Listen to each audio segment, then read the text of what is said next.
कुछ कहानियाँ किताबों में नहीं मिलती, वो मिलती है पहाड़ों में, जंगलों में, लोकगीतों में और उन आँखों में जिन्होंने अपनी संस्कृति को पीढ़ियों से संभाल कर रखा है। ये कहानी है संस्कृति की, लोकगीत की, ये कहानी है अलीराजपुर की।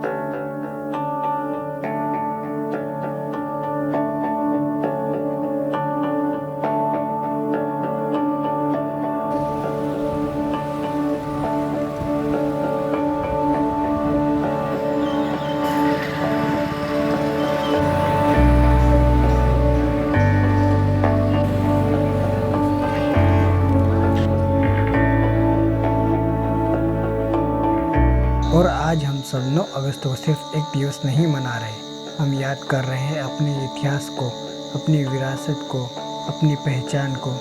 ये सिर्फ एक आदिवासी दिवस नहीं है, ये है हमारा इतिहास, हमारी पहचान और ये है हमारा अभिमान।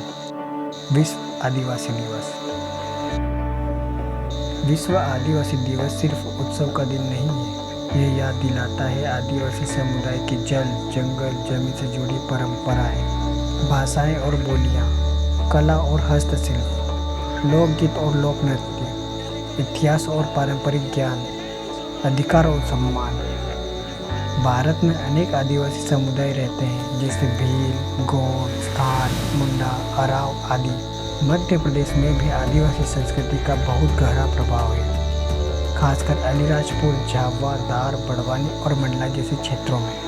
इस दिन आदिवासी समाज अपने समाज के वीर नायकों को याद करते हैं और एकजुटता का संदेश देते हैं। इस दिन हम स्वतंत्रता सेनानी वीर नायकों जैसे टंट्या मामा, भीमा नायक, खाजा नायक, सीताराम कंवर, रघुनाथ सिंह, राजा शंकर साहब, रानी फूल कौर, बादल बोई, महुआ कोल आदि को याद करते हैं। मध्य प्रदेश के पश्चिमी छोर पर जहाँ जंगलों के बीच आज भी लोकगीत गूंजते हैं, वहाँ बसा है एक ऐसा समुदाय जिसने सदियों से इन पहाड़ों को अपना घर माना है। अलीराजपुर नगर मात्र 4 किलोमीटर में फैला एक छोटा सा शहर है, जहाँ स्थित है राजवाड़ा पैलेस व प्राचीन पंचलिंगेश्वर महादेव मंदिर। अलीराजपुर कभी एक देशी रियासत की राजधानी था। जिला प्रशासन के अनुसार वर्तमान अलीराजपुर शहर ही इस रियासत की राजधानी था। यहाँ पर 15वीं शताब्दी में आदिवासी राजाओं का शासन था। आज जिस अलीराजपुर को हम एक जिले के रूप में जानते हैं, कभी वही शहर एक रियासत की राजधानी हुआ करता था। इसी राजसी दौर की याद अपने भीतर समेटे खड़ा है अलीराजपुर का राजवाड़ा। वही शहर से कुछ ही दूरी पर स्थित मालवाई गांव के पास स्थित है पंचलिंगेश्वर महादेव मंदिर, आस्था और रहस्य से जुड़ा एक प्राचीन शिवधाम। इस मंदिर की सबसे बड़ी पहचान है ये 5 शिवलिंग, इन्हीं 5 शिवरूपों के कारण इसे कहा जाता है पंचलिंगेश्वर। स्थानीय मान्यता इसे पांडवों के वनवास के समय से जोड़ती है। कहा जाता है कि पांडवों ने यहाँ शिव आराधना की थी।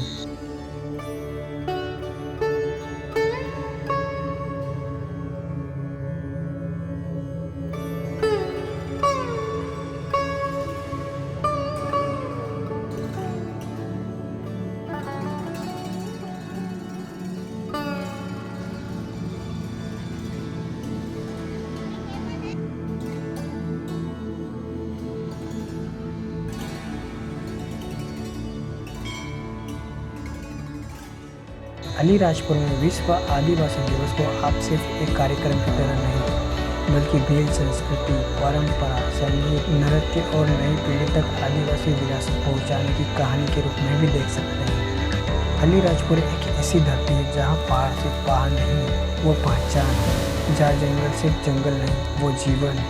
और जहाँ संस्कृति सिर्फ परंपरा नहीं, वो हमारी विरासत है। यहाँ की संस्कृति की पहचान सिर्फ भाषा या बोली में नहीं, उनके पहनाव में भी देखी जा सकती है। अलीराजपुर के आदिवासी महिलाओं का पारंपरिक पहनावा, सादगी, रंग और पीढ़ियों से चली आ रही परंपरा का खूबसूरत मेल है। जहाँ चांदी के गहने, कड़े, हार, झुमके और पायल ये सिर्फ श्रृंगार नहीं, बल्कि उनकी संस्कृति की पहचान का हिस्सा है। जहाँ इन्हें कंदोरे या कमर पट्टा, हाथ फूल, हाथ पंजा, मांग टीका, हसलियाँ, तागली आदि नाम से जाना जाता है।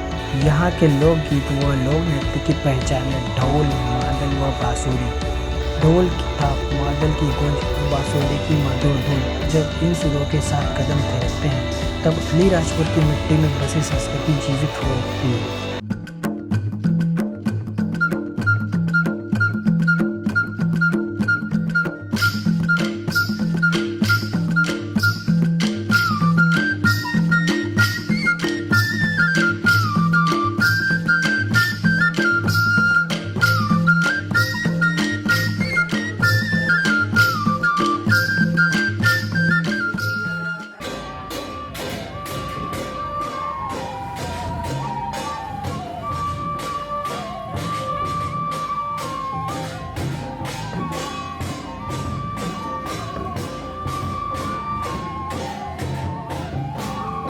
अलीराजपुर में विश्व आदिवासी दिवस के लिए कई प्रकार की तैयारी की गई, जहां रैली की शुरुआत होती है अपने समाज को शिक्षा व अपने हकों के लिए लड़ने की बात से।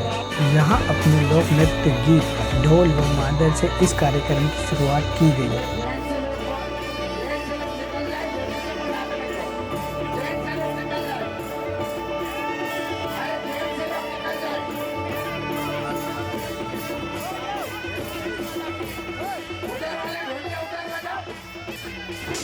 और यहाँ से रैली निकलती है अलीराजपुर के बस स्टेशन के बाजार से होती हुई स्वतंत्रता सेनानी टंटे मामा की प्रतिमा तक।